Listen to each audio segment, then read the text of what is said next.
Ça y est, c'est les fêtes de fin d'année et j'espère que vous passez tous de bonnes vacances et un très bon moment. Que vous fêtiez Noël ou non, j'espère que c'est une période joyeuse pour chacun d'entre vous, mais aujourd'hui, il n'est pas question de passer un moment sympa avec un Père Noël gentil qui donne des cadeaux aux enfants, puisqu'on va revenir sur les pires moments que la WWE nous a proposés pour Noël. Si vous êtes prêts à voir des Pères Noël pervers, des Pères Noël qui se font éclater la gueule, des stunners et des accidents, alors oubliez complètement la magie de Noël dont vous rêviez quand vous étiez petit, puisqu'on va parler des pires moments de Noël à la WWE.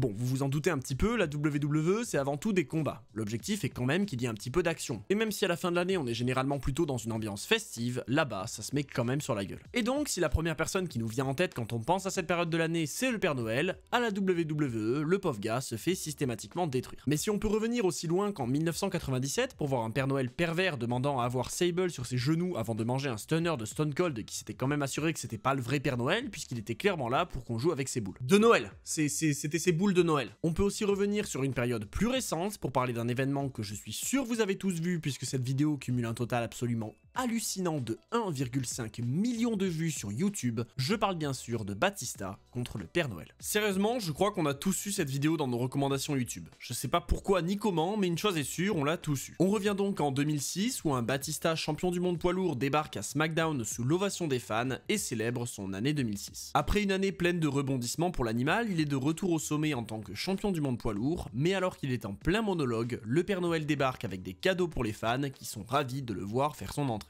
Franchement on rigole, mais combien on était devant notre télé à baver comme des cons en espérant recevoir des DVD, des t-shirts ou encore des figurines. Pour continuer dans la bonne ambiance, le Père Noël rentre dans le ring et offre un cadeau à l'animal qui est tout content de le voir. Mais alors que le champion distribue des bonbons au public, le Père Noël l'attaque avec une barre en fer et quitte le ring et l'arène comme si de rien n'était. Bon, évidemment, vous vous en doutez, on va pas s'arrêter en si bon chemin, hein. Le Père Noël vient déjà de flinguer son image auprès d'une salle entière, il faut pas lâcher l'affaire. Et donc Teddy Long, le general manager de l'époque, débarque, précise qu'il a bien compris que le mec en face de lui n'était pas le Père Noël, hein, pour ceux qui en doutaient encore, et il lui offre comme magnifique cadeau de Noël un match contre Batista. Du coup, en fait, le titre de cette vidéo à l'époque, c'était pas mensonger. On a bien un vrai match officiel entre le Père Noël et Batista, mais vous vous en doutez, ça va pas durer bien longtemps. Alors qu'il revient dans le ring pour s'en prendre à Batista, le gros bonhomme rouge commence à se faire dominer sous les yeux de l'arbitre, qui est venu pour officialiser ce match absolument lunaire. Le Père Noël est quand même super malin, hein, parce qu'il va s'en prendre au bras blessé de Batista et tente de remporter le match. Non, clairement, le Père Noël, il n'a pas le temps. Mais bon, dommage pour lui, l'animal revient rapidement avec un back body drop, puis une corde à linge ultra violente suivie d'un spear, et il est temps de mettre un terme à la magie de Noël en dévoilant qui est le Père Noël. Attention, suspense, c'est Sylvain. Ouais, Sylvain. Pas Sylvain Durif, hein, bien sûr, mais Sylvain Grenier de la Résistance, ouais, c'est bien lui. Bon, de toute façon, ça a peu d'importance, hein, qui sait, parce que Batista va le choper instant pour lui foutre une Batista bombe, et à faire régler, Batista remporte le match. Non, vraiment, j'étais obligé de parler de cette vidéo. Si elle a 1 million de vues, c'est quasiment sûr que vous l'avez tous déjà eu dans vos recommandations, et ça me faisait vraiment marrer de ressortir cette pépite. Mais vous inquiétez pas, c'est pas la seule fois que le Père Noël s'est fait démolir, hein. Non, on a aussi le droit à un Kurt Angle contre le Père Noël en 2004 en pay-per-view. Ah non, zéro van, hein, c'est vraiment un match sur la carte de Armageddon 2004, hein. Le Père Noël répond à l'Open Challenge de Kurt Angle, et donc du coup, un match est officiel entre les deux sur le pay-per-view. Mais malheureusement pour lui, encore une fois, ce sera pas couronné de succès, hein, il va se faire démolir la cheville et humilier, et le Père Noël continue sa série de défaites. Et en soi, si le Père Noël a eu de nombreux matchs à la WWE et qu'il n'en a pas gagné un seul, hein, puisqu'on peut aussi citer ce match contre Dolph Ziggler en 2008 où il se fait encore détruire, c'est pas les seules fois où le pauvre gars a pris cher à la WWE. Pour cette histoire-là, il faut revenir en 2012, à l'époque où on avait encore Alberto Del Rio qui se pointait chaque semaine avec une voiture différente, et où visiblement le pare-brise teinté l'était des deux côtés puisque ce con a rien trouvé de mieux à faire que de renverser le Père Noël.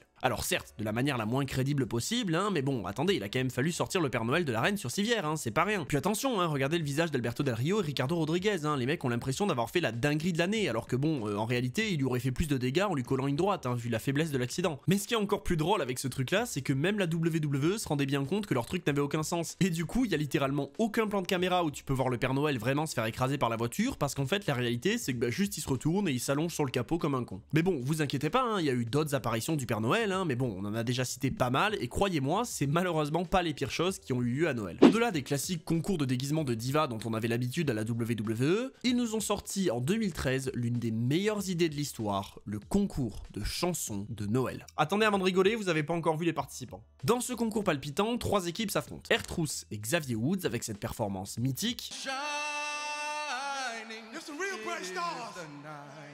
Jinder Mahal et Drew McIntyre, qui est quand même une équipe de futurs champions de la WWE s'il vous plaît, hein, qui pourrait d'ailleurs être champion de chant au vu de cette performance incroyable aussi. Jingle bells, jingle all the way. Et pour finir, les favoris, les boss, avec ce duo absolument magnifique et cette harmonie parfaite, Santino Marella et le Great Khali.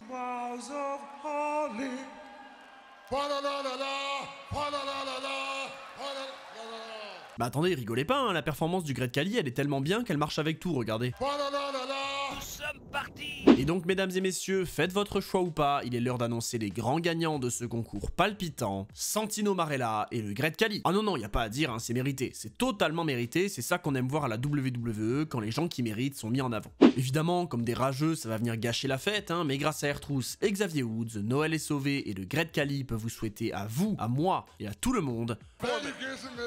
Mais bon, allez, si la WWE nous a sorti des conneries de ce genre pour détendre un peu l'atmosphère à Noël, avec également dans la même soirée le grand classique gentil Père Noël contre méchant Père Noël que je vous conseille à tous, on a aussi eu des grands moments d'émotion qu'on ne pensait jamais voir. Mesdames et messieurs, si vous en aviez rêvé, la WWE l'a fait, je vous offre sous vos yeux ébahis Hornswoggle qui parle. I'm talking. Thank you.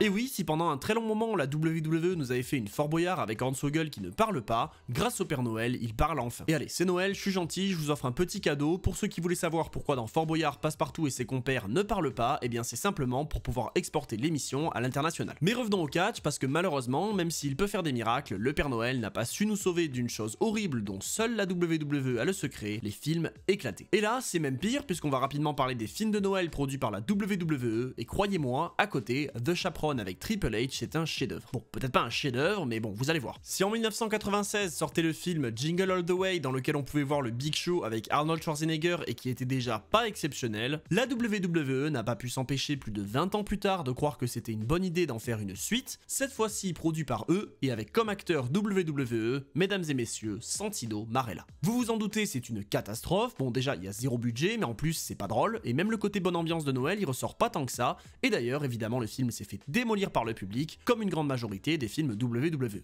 Mais étonnamment, c'est pas le pire, parce que hormis le Rock et John Cena, il y a un autre catcheur qui s'est orienté vers Hollywood. Malheureusement pour lui, il a pas eu des rôles majeurs dans Fast and Furious ou dans des films de super-héros, mais il doit se contenter de rôles pas terribles dans des films produits par WWE Studios, je parle bien sûr du Miz. Bon allez, dénoncez-vous en commentaire, là, qui est-ce qui a vu tous les films The Marine? Non, sérieusement, pour revenir au Miz, le pauvre mec s'est tapé de jouer dans Christmas Bounty en 2013, puis dans L'assistant du Père Noël 2 ans plus tard, et croyez-moi, c'est pas glorieux du tout. Alors oui, venant de films de Noël, faut pas s'attendre à des pépites, hein, mais quand même là, c'est chaud. Bon, après, ça reste toujours le problème principal des films WWE Studios, hein, il y avait zéro budget. Une fois que tout était parti dans les grosses explosions dans les Marines ou les autres 12 rounds, bah il y avait plus rien pour les décors dans les films de Noël. Mais franchement, ces deux-là, ils sont pas non plus si mauvais, hein, alors je vous conseillerais pas de les regarder, mais si vraiment vous avez que ça à faire, c'est pas une catastrophe non plus, vous allez pas vomir en les regardant. Contrairement au jour où la WWE a cru bon de foutre nul autre que Bill Goldberg dans un film de Noël pour jouer le rôle du Père Noël. Bon, cette fois-ci, il n'y a pas d'excuse en plus, hein, parce que c'est même pas WWE Studios qui a produit ça, et pourtant, c'est quand même absolument éclaté. Alors franchement, l'idée de base du film, elle est plutôt marrante, hein, et en plus, elle justifie la présence de Goldberg, puisque ça raconte l'histoire du fils du Père Noël qui perd un pari et qui doit donc jouer le rôle du Père Noël. Mais maintenant que vous savez ça, vous pouvez juste vous imaginer ce que ça rend sans aller voir le film, parce que oui, le côté déjanté peut être un peu marrant au début,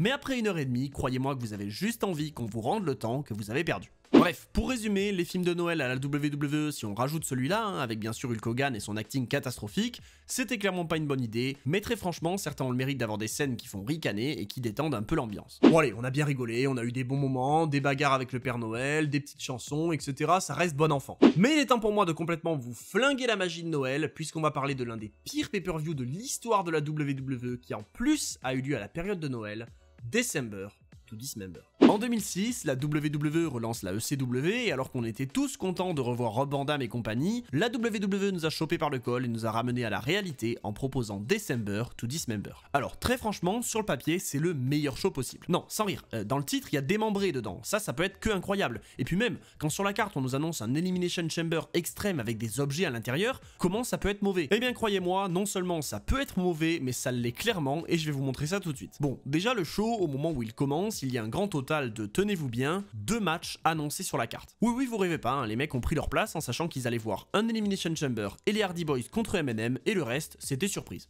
Ah oui, non mais imaginez-vous qu'il y a quand même des mecs qui ont reçu un ticket pour ce show pour Noël, hein, donc ils devaient être contents. Non, en vrai, en plus, le Hardy Boys contre M&M, il est très loin d'être mauvais, hein, mis à part le fait qu'il dure quasiment une demi-heure, mais le reste de la carte, qui j'imagine a été prévu à la dernière seconde, c'est juste une honte. On a Balls Mahoney contre Matt Striker avec une promo de Matt Striker avant le match qui sert juste à gagner du temps sur le show. On a Elijah Burke et Sylvester Turkey contre le FBI. Daivari accompagné bien sûr par le Great Khali, hein, sinon ce serait pas Noël, contre Tommy Dreamer. Et enfin, Ariel et Kevin Thorne contre Kelly Kelly et Mike Knox. Ouais, non, y a pas à dire. Kevin Thorne il était clairement mieux en Mordecai. Hein. Là, je saurais même pas dire si je suis en train de regarder du catch ou si j'ai juste zappé trop loin dans les chaînes de la TNT et qu'il est 2h du mat. Mais bon, allez, c'est l'heure du main event et alors là, c'est la fête. À l'époque, déjà, le champion c'est le Big Show, hein, donc ça commence bien. Mais en plus, alors qu'on espérait avoir Sabu dans le match qui aurait pu nous régaler, il va se faire attaquer dans les vestiaires et c'est Hardcore Holly qui prendra sa place. Mais comme c'est pas suffisant, hein, les fans qui soutenaient CM Punk et qui l'ont ovationné à son arrivée, ils vont clairement pas être déçus s'ils sont venus pour lui parce que ça va être le premier éliminé. Et si on pouvait avoir encore un petit espoir avec la présence de Rob Van Dam, Test va s'assurer que ça n'arrive pas en l'éliminant après une descente du coude monstrueuse. Autant vous dire que quand dans le match il ne reste que le Big Show, Test et Bobby Lashley, tu regrettes ton achat et tu croises les doigts pour voir Lashley repartir avec la ceinture. Heureusement, après qu'il ait défoncé le haut de sa cage pour sortir, c'est bien ce qui va se produire, mais surtout ce qu'on retiendra de ce pay-per-view, c'est qu'il est aujourd'hui considéré comme l'un des pires pay-per-view ayant jamais eu lieu et qu'il a causé le départ de Polyman qui n'en pouvait plus de voir sa chère ECW se faire démolir sous ses yeux et qui en plus voulait voir CM Punk en tant que champion, chose à laquelle Vince McMahon s'est bien évidemment opposé. Je vous souhaite à tous de très bonnes fêtes de fin d'année et à ceux qui ne font pas les fêtes, je vous souhaite une bonne année, mais de toute façon ne vous inquiétez pas, on va se retrouver très rapidement puisque ici, malgré les vacances, on va continuer à faire des vidéos. Les lives par contre, malheureusement, il y en a certains qui vont sauter, mais pour être sûr de ne pas les rater, je vous invite à me rejoindre sur twitch.tv/MonsieurHawkin et je vous dis c'était Monsieur Hawkin et on se retrouve très vite pour d'autres histoires.